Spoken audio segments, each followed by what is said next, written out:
This video explains how to complete the Learning and Productivity Assessment. There are 4 steps to this assignment.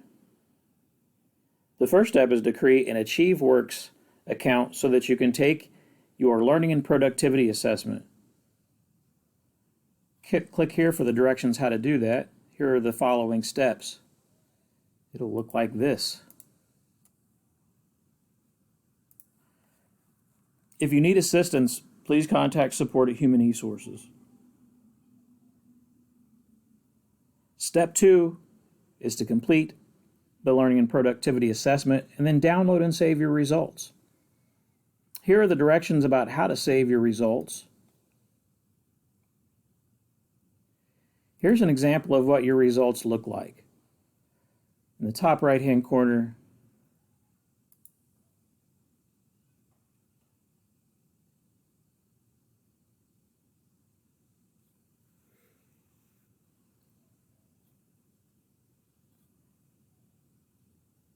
and then you can save your results.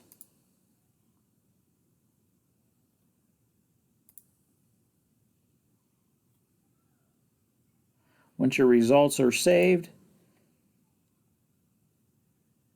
to your computer, preserve them so that you can answer the following questions. There are 5 questions for this assignment. To start answering them, you click here.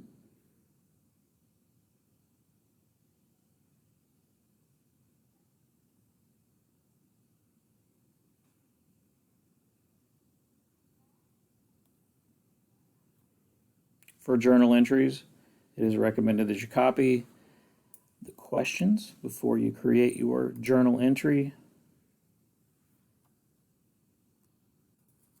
Your name is fine for the title.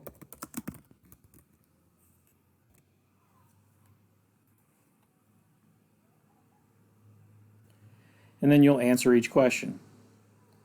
You'll also want to make sure that you submit your learning assessment files. So wherever you've saved those, if these are your files, then you double click here and post entry.